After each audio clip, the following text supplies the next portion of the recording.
Hello guys, my name is Sanjay and I'm currently pursuing my civil engineering degree in Vellore Institute of Technology, Chennai campus, and today we are here to see about traverse surveying.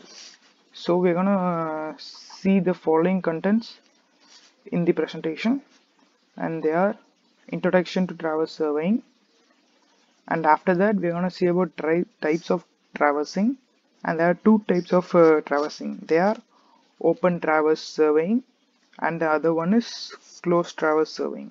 And after that we are going to see about methods of traversing, and they are chain traversing method, compass traversing method, then theodolite traversing method, then plane table traversing method.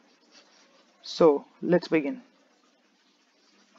So as you can see, this is an image of theodolite.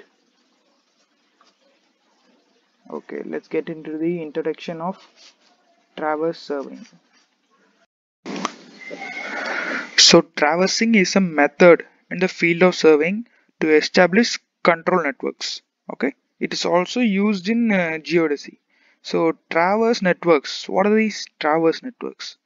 Networks involve placing survey stations, various survey stations along a line or a path of travel, and then using the previously surveyed points as a base for observing the next point or the next station.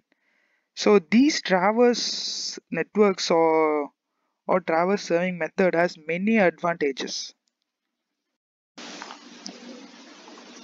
These advantages of traverse surveying include less reconnaissance and organizational methods. That is less organizational methods than other methods of surveying.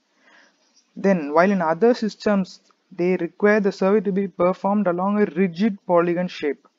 Whereas in traverse surveying, we can change the shape of the rigid polygon to any shape, thus making it accommodate a great deal of different terrains and different shapes to take the survey.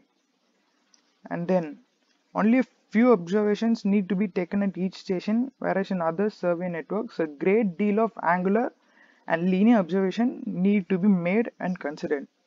See, as you can see in traversing, we only require only a few stations and points to survey compared to other methods which require a number of stations and a number of points. Then, traverse networks are free of the strength of figure considerations that happen in triangular systems. And also scale errors does not add up in traverse surveying. And also swing errors can also be reduced by increasing distance between stations. So as you all know, swing errors can occur easily in other methods, but not in traverse method, and this can also be reduced by increasing the distance of the points or stations of surveying. And also traverse methoding is much more accurate than triangulation method. So traverse method basically a combination of triangulation and trilateration practice.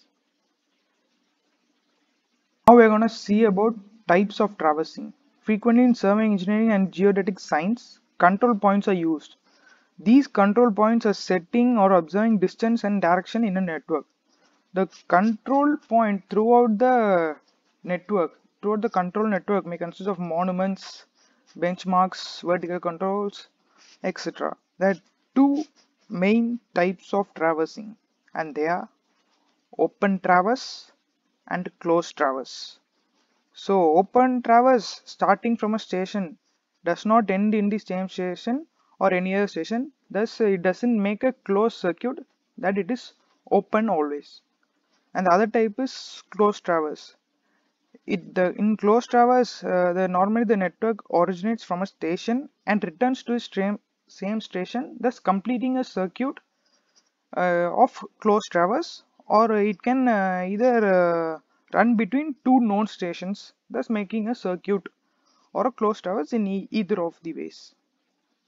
Now about open traverse surveying.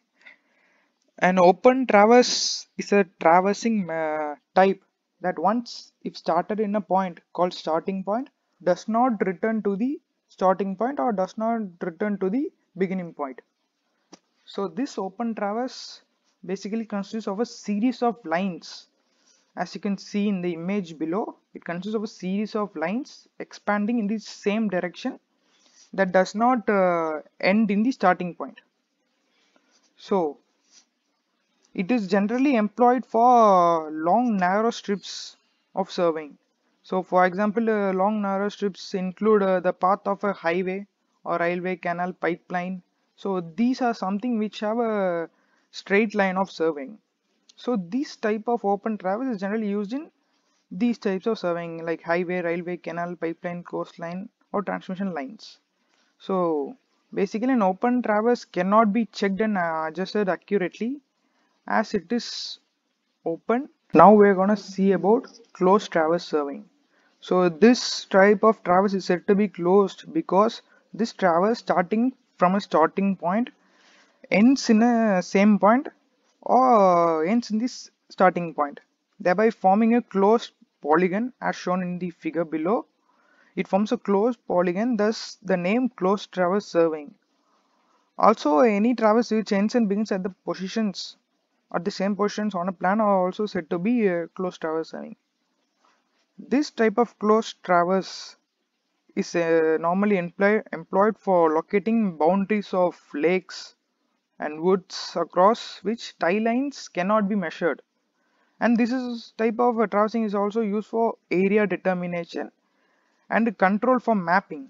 This is also used for mapping. And this type of surveying is used for survey of moderately large areas compared to open traverse which does not require areas but in straight lines. Now we're going to see about methods of traversing. So there are several methods of traversing depending upon the instruments used in determining the direction of traverse lines. Various instruments are used in traversing, and depending upon the instruments used, these methods are classified. So the following are the principal methods. The four principal methods of traversing are chain traversing and compass traversing and theodolite traversing and at last plane table traversing. These are the four main methods which are used in traversing. For basic or for principal methods used in traversing using the corresponding instruments. Now we are gonna see about the first method in traversing, that is chain traversing method. So in this method the whole traversing is done with the help of tapes and chains. So as you can see, this is an image of a chain that is used for traversing. So in this type of traversing no angle measurement is used, and also the directions of the lines are fixed by the linear measurements, and also the angles measured by the linear or time methods are known as chain angles. So this is a very old method in traversing, and also it is unsuitable for accuracy and is generally used with an angle measuring device, that is it is combined with another device and used as a system with a compass or a theodolite. Now we are gonna see the next method in traversing, that is compass traversing. So in this compass traversing, the magnetic bearings of the survey lines are measured by a compass, and also the lengths of the lines that are traversed are measured with the help of a chain or a tape. Again, this is a combined method using a compass mainly, and to measure the lengths they use a tape or a chain. So the direction of the magnetic meridian is established at each traverse station independently. So the magnetic meridian is established at each station independently. So this method is also used in measuring angles in a particular traverse. So this method is also called a tree or loose needle method of traversing. So here you can see the image of a compass that is used for traversing, and also they use the help of a chain or a tape for measuring the lengths of a traverse line. So next we are going to see about theodolite traversing. In this method, the magnetic bearings of traverse lines are measured by a theodolite. A theodolite is an instrument that is fitted with a compass, and its traverse is called theodolite traversing method or fast needle method. So the direction of the magnetic meridian is not established at each station, but instead the magnetic bearings of the lines are measured with reference to the direction of the magnetic meridian established at the first station. So the angles measured by deflection angles method, angle to the right and the traverse, are called deflection angle traversing. So this type of theodolite traversing is especially used in urban surveying where the triangulation method is not possible. So the theodolite is an instrument that is used mainly for accurate measurement of horizontal and vertical angles. So the theodolite is sometimes is called a universal instrument, which can be used for various methods of surveying. So there are three methods for observing the bearings of lines by this fast needle method or theodolite method, and they are direct method with transiting and direct method without transiting and back bearing method. As I said earlier, the theodolite is a universal instrument used in surveying. So here we're going to see about some of the different purposes for which the theodolite can be used. The theodolite can be used for measuring the horizontal angles, the vertical angles, and it's also used for measuring the deflection angles. It's also used for measuring the magnetic bearings and also measuring the distance between 2 points. And also it is used for finding vertical height of any object like a tree or a building, and also it's used for finding the difference in elevation between 2 points or various other points, difference in elevation between points. So the theodolite survey are of two types, and they are transit theodolite and also non-transit theodolite. In transit theodolite, the telescope can be revolved through a complete revolution about its horizontal axis in a vertical plane. Whereas in a non-transit theodolite, the telescope cannot be rotated through a complete revolution in the vertical plane, but it can be rotated to a certain extent in the vertical plane to measure the angle of depression or elevation. So theodolites may be classified as two, that is vernier theodolites and also micrometer theodolites. So vernier theodolites have a vernier scale fitted to them to have the readings in vernier, whereas in micrometer theodolites, a micrometer is fixed with the theodolite for taking the accurate readings of the survey. Here you can see the detailed drawing of a transit theodolite. Now finally we're going to see about plane table traversing. So the plane table is one of the oldest surveying instrument to be ever used. So the distinguishing feature of the plane table is that field observations and plotting in the chart are done simultaneously. The plotting in a chart and also plotting in field are done simultaneously. So it is very well suited for the survey of detail in vicinity of theodolite stations and is extensively used for topographic details in engineering surveys. So thus it is a graphical method of survey in which features are being plotted are in full view of the survey. So this is an advantage in many types of survey in civil engineering, mining engineering, geology and other disciplines.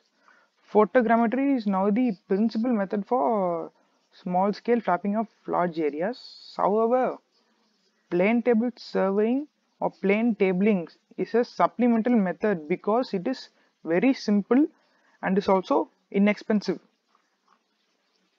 So in case of plane table traversing, the measuring and plotting of the traverse on the paper and also on the field are done simultaneously.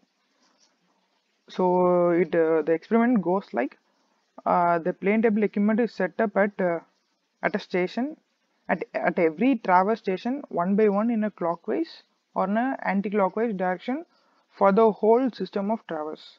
The sides of each traverse are drawn on a paper to a suitable scale. So if there is any closing error, graphical methods are used for this adjustment in the plane table survey method.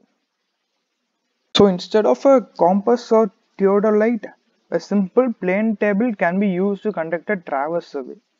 The traverse may be closed. The radial can also be fixed by radiation or intersection, depends upon the convenience in the field.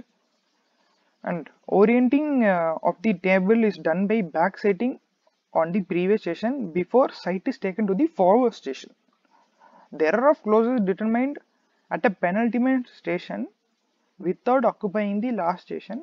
Intermediate checks are done wherever possible in the survey. Thus, if a point A is visible from C and D is sighted with the alidade against C and its edge touching A, plane table traversing becomes analogous to a compass traverse if the orientation is entirely by compass. Although not as accurate as an orientation by back setting, the method is useful for very long open traverses with relatively short sights since compass errors tend to compensate.